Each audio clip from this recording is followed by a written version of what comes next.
ரொம்பவே மோசமான முறையில் கிரிக்கெட் களத்துக்குள்ள நடந்த 3 சண்டைகளை இந்த வீடியோல பார்த்துருவோம்.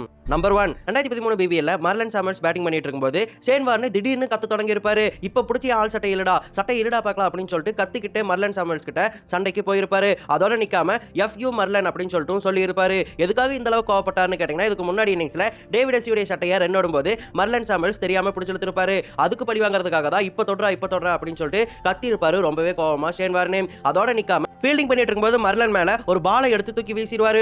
கோவப்பட்ட சாமுவல்ஸ் பேட்டையே தூக்கி வீசிடுவாரு. நல்ல வேலை யார் மேலையும் அடிப்படல.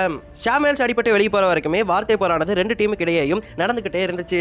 நம்பர் 2, PSL ஆமர் செசஸ் வகாபிரியாஸுடைய பால ஒரு 6க்கு பறக்க விட கடுப்பான வகாபிரியாஸ் அவரை அவுட் எடுத்தே ஆகணும்னு சொல்லிட்டு ஒரு பாலை போடுவாரு. அந்த பால செசஸ் அவுட் ஆகிடுவாரு. செசஸ் அவுட் ஆகியோடனே இப்பட்ரா அப்படின்னு சொல்லிட்டு கத்துவாரு. அதை பார்த்து கோவப்பட்ட ஆமர் செசஸ் பேட்டை வாங்குற மாதிரி காமிப்பாரு. கடுப்பான வகாபிரியாஸ் கோவப்பட்டு ஆமர் செசஸை தள்ளியே விட்டுருவாரு. 2 பேரும் சண்டை போற அளவுக்கு போயிருவாங்க.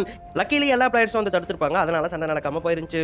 நம்பர் 3, கம்பீர் சும்மாவே கோவப்படுவாரு. அந்த கோவத்துக்கு பெட்ரோல் ஊத்துற மாதிரி அன்னைக்கு அஃப்ரிடி கம்பீருடைய ரன்னப்பை மறைச்சு அவரை இடிச்சிருவாரு. இடிச்சதால காண்டான கம்பீர் கத்த ஆரம்பிச்சிருப்பாரு. எதுக்காக குறுக்க வந்தன்னு சொல்லிட்டு, நான் குறுக்க வரலடா நீ தான் வந்த அப்படின்னு சொல்லிட்டு அஃப்ரிடி சொல்ல 2 பேருக்குமே வார்த்தை போரானது ஸ்டார்ட் ஆயிருக்கும். ஒரு கடத்துல 2 பேரும் ஃபேஸ் ஆஃப் பண்ணி முறைச்சிக்கிட்டு நின்று இருப்பாங்க. நல்ல வேலையை அம்பீர் வந்து தடுத்துட்டு போயிருப்பாரு. அன்னைக்கு கம்பீர் நல்ல மூட்ல இருந்தாரு. அதனால அன்னைக்கு அஃப்ரிடி தப்பிச்சிருந்தாரு.